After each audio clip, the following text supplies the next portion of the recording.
దాని ఎందువల్ల వస్తుంది అంటారు హీల్ పెయిన్ అనేది? హీల్ పెయిన్ రావడానికి చాలా కారణాలు ఉన్నాయి. లైక్ ఫ్రాక్చర్ అయినా హీల్ పెయిన్ వస్తుంది, లేదు అసలు. ఇందులో మరి రిస్క్ ఫ్యాక్టర్స్ ఎలా ఉంటాయి? సో ఒబేసిటీ ఎక్కువడం వల్ల ఏంటి అంటే వాళ్ళ బరువు ఎక్కువడం వల్ల, సో నెగ్లెక్ట్ చేయడం వల్ల వచ్చే కాంప్లికేషన్స్ ఎలా ఉంటాయి ఇంట్లోనే? సడన్ యూసేజ్ అనేది ఏమి ఉండకూడదు. అంటే రెగ్యులర్ యాక్టివిటీ ఇప్పుడు ఫర్ ఎగ్జాంపుల్. సో సార్, మరి హీల్ పెయిన్కి ట్రీట్మెంట్ అనేది ఎలా ఉంటుంది? వాళ్ళకి ఎంత ట్రీట్ చేసినా సరే, ఆ పెయిన్ అనేది తగ్గదు. ఆ 9 months పీరియడ్ వరకు చూసి దాని తర్వాత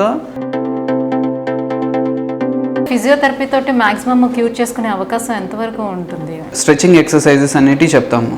so 9 months stretching exercises and.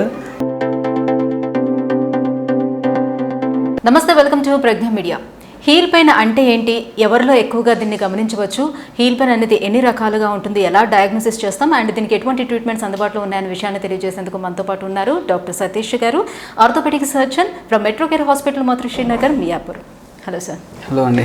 Sir, generally ఈ మధ్యకాలంలో ఎక్కువ మంది కంప్లైంట్ చేస్తూ ఉండొచ్చు, మీకు కూడా హీల్ పెయిన్ ఎక్కువగా వస్తుందని. ఎందువల్ల వస్తుంది అంటారు హీల్ పెయిన్ అనేది? ప్రతి దానికి హిస్టరీ అనేది ఇంపార్టెంట్ అండి. సో మనకి ప్రాపర్ హిస్టరీ అనేది తెలియాలి. హీల్ పెయిన్ రావడానికి చాలా కారణాలు ఉన్నాయి. లైక్ ఫ్రాక్చర్ అయినా హీల్ పెయిన్ వస్తుంది, లేదు అసలు ట్రామా హిస్టరీ లేదు అంటే ప్లాంటర్ ఫేషియైటిస్ అని ఒక ప్రాబ్లం ఉంటుంది, ఆ ప్రాబ్లం వల్ల అయినా హీల్ పెయిన్ వస్తుంది, లేదు అంటే టార్సల్ టనల్ సిండ్రోమ్ అంటారు, అంటే నర్వ్ స్టిమ్యులేషన్ వల్ల హీల్ పెయిన్ వస్తుంది. అలా రీజన్స్ అనేటివి హిస్టరీ బేస్డ్ ఉంటాయి. కానీ మోస్ట్ ఆఫ్ ద టైం ఏంటంటే మనము ప్లాంటర్ ఫేషియైటిస్ అనేది అంటే ట్రామా హిస్టరీ లేకుండా హీల్ పెయిన్ని చూస్తుంటాము. సో అదేంటి అంటే ప్లాంటర్ ఫేషియైటిస్ వల్ల.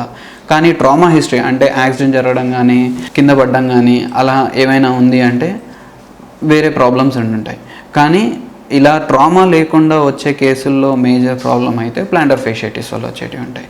అది కాకుండా వచ్చే ప్రాబ్లమ్స్ అయితే ఏదైనా న్యూరోమా ఉన్నా కానీ, లేదంటే నర్వ్ స్టిమ్యులేషన్ వల్ల వచ్చే పెయిన్స్ తప్ప వేరే ఏముండవు.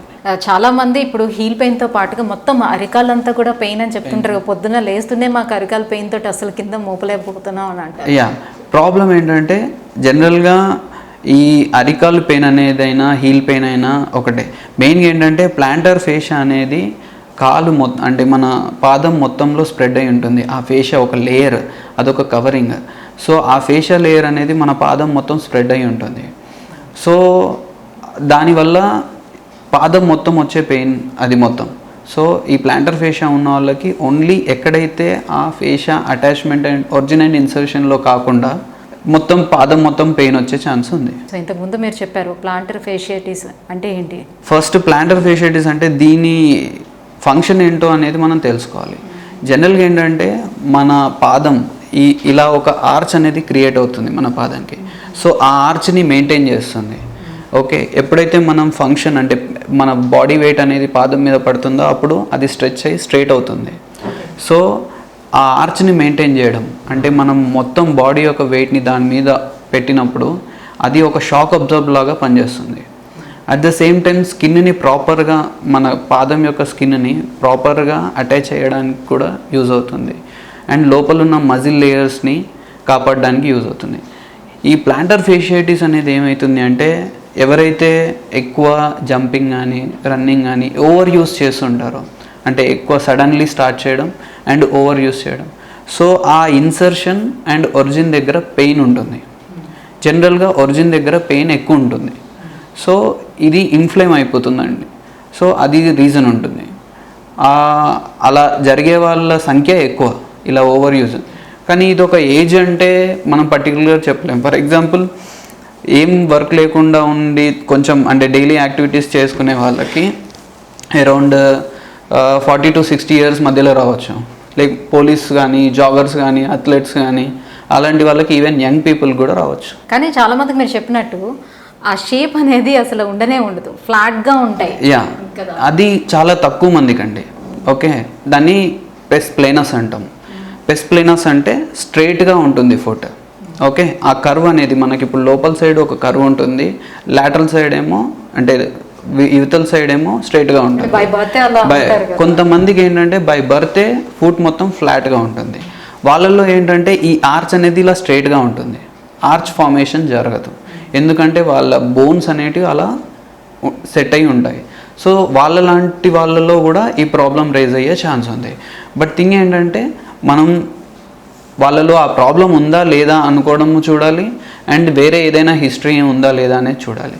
కానీ మోస్ట్ ఆఫ్ ద టైం ఇలా ప్లాంటర్ ఫేషియటిస్ వాళ్ళు వచ్చే వాళ్ళు మాత్రం ఎటువంటి హిస్టరీ అంటే ట్రామా హిస్టరీ కానీ కంజెనిటల్ ఇష్యూస్ ఉన్నాయి అంటే పుట్టిన నుంచి ఏదైనా ప్రాబ్లం ఉండే హిస్టరీస్తో చాలా తక్కువ మంది వస్తుంటారు.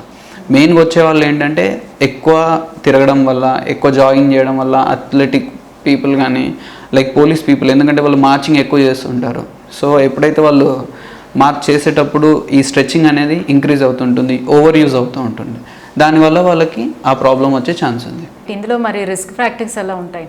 రిస్క్ ఫ్యాక్టర్స్ చెప్పాను కదండి, ఒకటి యాజ్ యూజువల్ ప్రతిదానికి ఒబేసిటీ అనేది ఒక మెయిన్ టాపిక్.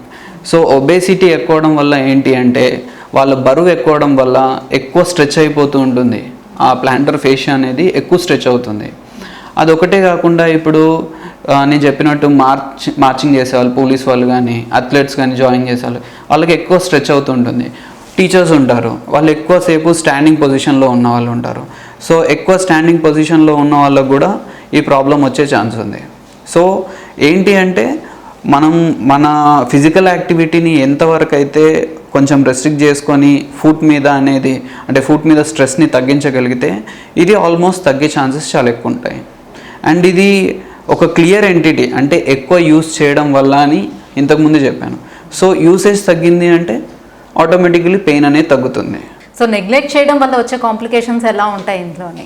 నెగ్లెక్ట్ అంటే ఇప్పుడు ఎవరైనా సరే సడన్ యూసేజ్ అనేది ఏమి ఉండకూడదు. అంటే రెగ్యులర్ యాక్టివిటీ ఇప్పుడు ఫర్ ఎగ్జాంపుల్ జాయింగ్ స్టార్ట్ చేసే వాళ్ళు ఉన్నారు, సడన్లీ జాయింగ్ స్టార్ట్ చేసేసి డైరెక్ట్లీ నేను ఒక రోజులోనే 5 కిలోమీటర్స్ రన్ చేస్తాను, 6 కిలోమీటర్స్.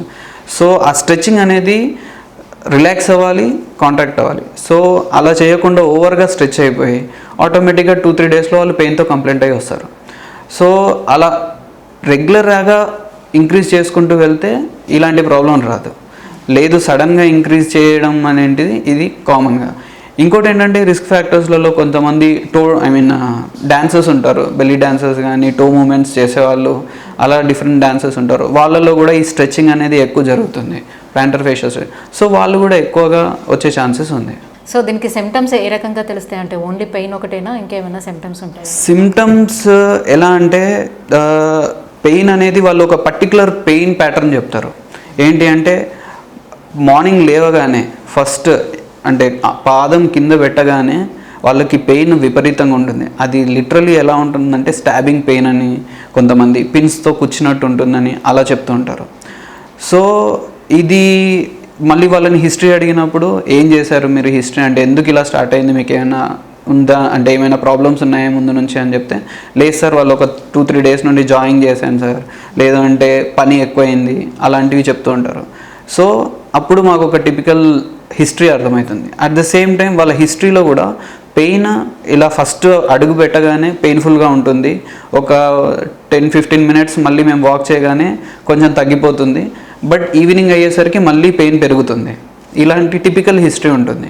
అండ్ కొంతమంది ఇంకా ఏం చెప్తారంటే సార్ నేను నడుస్తున్నప్పుడు పెయిన్ ఉండట్లేదు, బట్ నడిచి రెస్ట్ తీసుకొని మళ్ళీ నెక్స్ట్ స్టెప్ స్టార్ట్ చేయాలి అనుకుంటున్నప్పుడు మాత్రం పెయిన్ ఎక్కువగా వస్తుంది. సో అలాంటి హిస్టరీ టిపికల్గా ప్లాంటర్ ఫేషియా తీసుకుంటుంది. సో మనం యూజ్ చేస్తున్న ఈ చెప్పుల వల్ల కూడా ఏమైనా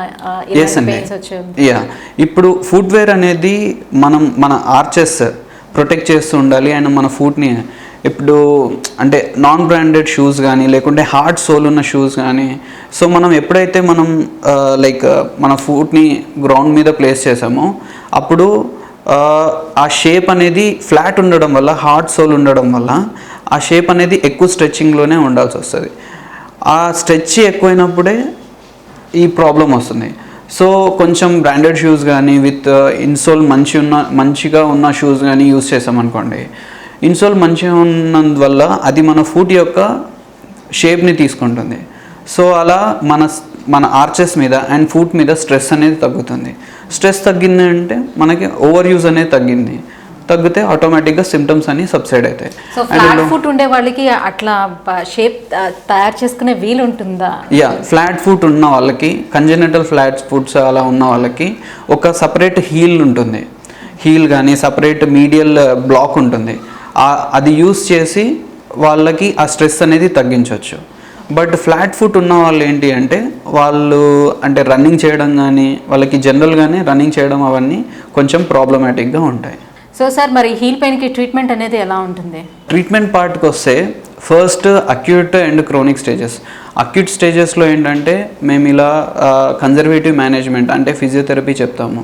ఫిజియోథెరపీ ఎక్సర్సైజెస్ కానీ ice water therapy or cold water therapy అంటే అక్కడ పెయిన్ తగ్గడానికి within 72 hours of pain start అయితే ఆ టైం వరకులో వస్తే కోల్డ్ వాటర్ థెరపీ చెప్తాం. లేదు ఆ తర్వాత వస్తే హాట్ వాటర్ థెరపీ గురించి వాళ్ళకి ఎక్స్ప్లెయిన్ చేస్తాం. అది కాకుండా pain medication, anti inflammatory medications అనేటివి ఇస్తాం. సో 80% ఆఫ్ ద పీపుల్ వీటితో తగ్గిపోతుంది. అండ్ వీళ్ళని మాత్రం కంటిన్యూస్గా ప్రాపర్ ఫుట్వేర్ యూజ్ చేయమని అండ్ ఏదైతే ఓవర్ ట్రామాకి గురవుతుంది కదా ఇప్పుడు ప్లాంటర్ ఫేషియా అనేది, సో అది తగ్గించడానికి కావాల్సిన మెజర్స్ అనేటివి వాళ్ళకి గైడ్ చేస్తాం అండ్ కౌన్సిలింగ్ చేస్తాం. సో ఈ 20% rest of the 20% of the people వాళ్ళకి ఎంత ట్రీట్ చేసినా సరే ఆ పెయిన్ అనేది తగ్గదు. సో ఆ 9 months పీరియడ్ వరకు చూసి దాని తర్వాత ఇందులో 2 సర్జికల్లీ అంటే ఇన్వేజివ్ థెరపీస్ అని 2 ఉన్నాయి. ఒకటేంటి ఈ పెయిన్ని కాజ్ చేసేది తక్కువ చేయడం. సో అలా పెయిన్ తక్కువ చేయడానికి కాబ్లేషన్ థెరపీ అంటాము. దాంట్లో ఏంటంటే ఈ ప్లాంటర్ ఫేషియాకి చిన్న చిన్న హోల్స్ పెట్టి సో అది రేడియో ఫ్రీక్వెన్సీ అబ్లేషన్ మెథడ్ అంటాం. సో దానివల్ల తగ్గిపోతుంది, మన బాడీ రికవర్ చేసుకుంటుంది. ఇంకోటి ఏంటంటే దీనికి కావాల్సిన నర్వ్ ఏదైతే స్టిమ్యులేషన్ పెయిన్ జనరేట్ అయ్యే నర్వ్ ఏదైతే ఉందో అలా దాన్ని అబ్లేట్ చేస్తాము, దాన్ని న్యూరో అబ్లేషన్ అంటాము. సో ఆ నర్వ్ స్టిమ్యులేషన్ని కట్ చేసిన తర్వాత వాళ్ళకి పెయిన్ అనేది తగ్గుతుంది. ఇలా కూడా తగ్గని వాళ్ళు సర్జరీకి వెళ్ళాలి. సో ఆ సర్జికల్ ప్రొసీజర్స్ అనేటివి ఉంటాయి. ఆ 3-4 మెథడ్స్ ఉన్నాయి. సో ఆ 3-4 మెథడ్స్లో ఏది బెస్ట్ అనేది చూసుకుంటాము. బట్ దీంతో సర్జికల్ ప్రొసీజర్స్లో కాంప్లికేషన్స్ కూడా ఉంటాయి, లైక్ ఇన్ఫెక్షన్ కానీ లేకుంటే పక్కనున్న నర్వ్స్ డ్యామేజ్ అవ్వడం కానీ అలాంటివి. అవి పేషెంట్కి ప్రయర్లీ ఎక్స్ప్లెయిన్ చేస్తాము. సో దాన్ని బట్టి పేషెంట్ డిసిషన్ మీద సర్జరీ ప్రొసీడ్ అవుతాం. సో ఇంకా మరి ఎక్కువైపోయిన పరిస్థితుల్లో హీల్ పెయిన్ ఎక్కువైపోయిన పరిస్థితుల్లో సర్జరీ వరకు వెళ్ళాల్సిన అవసరం ఉంటుందంటారా? ఎలాంటి కండిషన్లో మనం సర్జరీ వరకు వెళ్తాం? ఇప్పుడు ప్రతి దానికి ఇన్వెస్టిగేషన్స్ అనేది చాలా ఇంపార్టెంట్ అండి. బట్ ఇందులో ఈ ప్లాంటర్ ఫేషియైటిస్ అనే కండిషన్లో ఎక్స్రేస్తో అంటే most of the patients first రాగానే మేము చేసేది x-ray. As an orthopedician first చూడగానే హిస్టరీ విన్న తర్వాత ఒక ఎక్స్రే చేసి చూద్దాం. సో ఆ ఎక్స్రేస్లో ఏంటంటే క్యాల్కేనియల్ స్పర్స్ అంటాం. అంటే ఎక్కడైతే ఈ మా ఫేషియా అటాచ్మెంట్ ఉందో అక్కడ క్యాల్సిఫికేషన్ అంటే బోన్ ఫార్మేషన్ జరుగుతుంటుంది. రీజన్ ఏంటి అంటే కంటిన్యూస్గా ఈ స్ట్రెచ్ అయ్యి అక్కడ ఒక అబ్నార్మల్ బోన్ ఫార్మేషన్ అనేది జరుగుతుంటుంది. కానీ ఈ క్యాల్కేనియల్ స్పర్ అనేది ఈవెన్ నార్మల్గా ఉండే పేషెంట్స్లో కూడా చూస్తూ ఉంటాం. సో ఇది ఒక డయాగ్నోస్టిక్ క్రైటీరియా అన్నట్టు ఏం లేదు. ఇంకోటి ఏంటంటే అల్ట్రాసౌండ్ చేసినప్పుడు ఈ ప్లాంటర్ ఫేషియా రీజన్లో ఎక్కడైతే ఉందో అల్ట్రాసౌండ్ చేసినప్పుడు అక్కడ కొన్ని ఇన్ఫ్లమేటరీ ప్రాసెస్ అనేది మనకు తెలుసు. అంటే స్వెల్లింగ్ అనేది ఉంటుంది, థిక్నెస్ ఆ ఫేషియా థిక్నెస్ అనేది ఇంక్రీజ్ అవుతుంది. బట్ పర్టికులర్గా మీకు ఖచ్చితంగా డయాగ్నోస్ చేయాలి అని అనుకుంటే మాత్రం ఏం లేదు. కానీ ఎంఆర్ఐ చేస్తే ఆ ప్లాంటర్ ఫేషియా అనేది నార్మల్ పీపుల్లో 3 mm థిక్నెస్తో ఉంటుంది. బట్ ఈ ఫేషియైటిస్ అంటే ప్లాంటర్ ఫేషియైటిస్ వస్తే అరౌండ్ 7.5-8 mm వరకు అంటే థిక్నెస్ పెరుగుతుంది. సో ఇది ఒక డయాగ్నోస్టిక్ థింగ్ అని మనం అనుకోవచ్చు. ఇంకా కావాలి అనుకుంటే లాస్ట్ బయాప్సీ ఆప్షన్ ఉంటుంది. బయాప్సీ చేసినప్పుడు జనరల్గా ప్లాంటర్ ఫేషియా అనేది kind of rubber band. So అది మనం ఎక్కువ స్ట్రెచ్ చేస్తే రబ్బర్ బ్యాండ్ లూజ్ అయిపోతుంది కదా, దాని ఎలాస్టిక్ ప్రాపర్టీ అనేది తగ్గిపోతుంది రబ్బర్ బ్యాండ్కి. ఇది కూడా దీని ఎలాస్టిక్ ప్రాపర్టీ అనేది ఫేషియాకి ఎలాస్టిక్ ప్రాపర్టీ అనేది తగ్గిపోతుంది. సో ఎందుకు అంటే దాంట్లో కొలాజన్ ఫైబర్స్ అని ఉంటాయి, అవి మన ఎలాస్టిసిటీని ఉంచేలా చూస్తుంటుంది. సో ఓవర్ యూజ్ వల్ల లేకుంటే ఏజ్ ప్రాసెస్లో డీజనరేటివ్ చేంజెస్ వల్ల ఆ కొలాజన్ అనేది తగ్గిపోవడం వల్ల దాని ఎలాస్టిక్ ప్రాపర్టీ అనేది పోతుంది. సో ఇది తెలుసుకోవాలి అంటే బయాప్సీ చేయాలి. బట్ మోస్ట్ ఆఫ్ ద పేషెంట్స్లో మేము ఇవన్నీ చేయము. ఎందుకు అంటే మోస్ట్ ఆఫ్ ద పేషెంట్స్ త్వరగా రికవర్ అవుతారు. మేము చెప్పే కన్జర్వేటివ్ మెథడ్స్ వల్ల లేకుంటే మెడికేషన్స్ వల్ల రికవరీ అయిపోతారు. సో ఇవన్నీ ఎవరికైతే అంటే దాంట్లో 3 క్రైటీరియాస్ ఉన్నాయి. ఎవరైతే 9 months ట్రీట్ చేసినా కానీ పెయిన్ తగ్గట్లేదో, లేదంటే వాళ్ళ సర్జికల్ ప్రాసెస్కి వెళ్ళాలనుకుంటున్నాం, మాకు ఇది పెయిన్ అస్సలు తగ్గట్లేదు, కన్జర్వేటివ్ మెథడ్స్ కానీ ఫిజియోథెరపీ మెథడ్స్ కానీ మాకు సూట్ అవ్వట్లేదు అని అనుకుంటే మాత్రమే ఇన్వెస్టిగేషన్స్ చేస్తాం, ఫర్దర్గా సర్జరీకి వెళ్తాం. సో అలా క్రైటీరియాస్ రీచ్ అవ్వాలి వాళ్ళు, అప్పుడే ఇన్వెస్టిగేషన్స్ అయినా సర్జరీ వరకు అవుతాం. బట్ మోస్ట్ ఆఫ్ ద పేషెంట్స్ని కన్జర్వేటివ్గా మెడికేషన్స్తో ట్రీట్ చేయడానికి చూస్తాం. సో బిఫోర్ ఫిజియోథెరపీ తోటి మాక్సిమం క్యూర్ చేసుకునే అవకాశం ఎంతవరకు ఉంటుంది? ఫిజియోథెరపీ అదే అండి చెప్తున్నాను కదా, 3 criterias. First criteria stretching exercises అనేటివి చెప్తాము. So 9 months stretching exercises and physiotherapy medications అనేటివి ఇస్తాం, యాంటీ ఇన్ఫ్లమేటరీ మెడికేషన్స్ అనేటివి ఇస్తాం. సో అక్కడతోనే సగం వరకు క్యూర్ అయ్యే ఛాన్స్? సగం 80% ఆఫ్ ద పేషెంట్స్ అక్కడి వరకే క్యూర్ అయిపోతారు. సో దీంట్లో కూడా అక్యూట్ అండ్ క్రోనిక్ అన్నట్టు ఉంటుంది.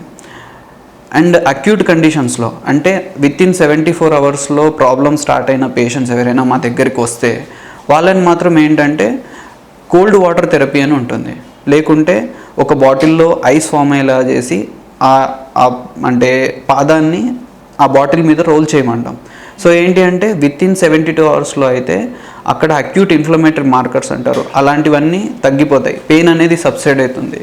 అండ్ కొంచెం rest and physiotherapy exercises and pain medications ఇస్తే ఆటోమేటిక్గా పెయిన్ తగ్గిపోతుంది. ఇది అక్యూట్ కండిషన్స్లో. కానీ ఇది ఎందుకు అంటే అక్కడ వ్యాజో కన్స్ట్రిక్షన్ అయ్యి అక్కడ ఈ ప్రాసెస్ అనేది తగ్గడం జరుగుతుంది. బట్ క్రోనిక్ కండిషన్స్ పేషెంట్స్ వాళ్ళకి వామ్ వాటర్ థెరపీ అని ఉంటుంది. సో కొంతమందికి కోల్డ్ వాటర్ థెరపీ, కొంతమందికి వామ్ వాటర్ థెరపీ. వాళ్ళలో ఏంటంటే ఆ ప్రాసెస్ ఏదైతే ఆఫ్టర్ 72 hours, జనరల్గా మా దగ్గరకు వచ్చే వాళ్ళందరూ ఆఫ్టర్ 72 hours వస్తారు చాలామంది. కొంతమంది 10 daysతో వస్తారు, కొంతమంది 15 daysతో వస్తారు, కొంతమంది మంత్స్ కూడా మైల్డ్ పెయిన్ ఉంది కదా అని బేర్ చేసుకుని వస్తారు. సో వాళ్ళకి వామ్ వాటర్ థెరపీ అనేది చెప్తూ ఉంటాం. Thank you so much sir. So heel pain అసలు ఎందుకు వస్తుంది, దానికి ఎలాంటి ట్రీట్మెంట్ అందుబాటులో ఉందనే విషయం తెలియజేసినందుకు థ్యాంక్ యూ సో మచ్.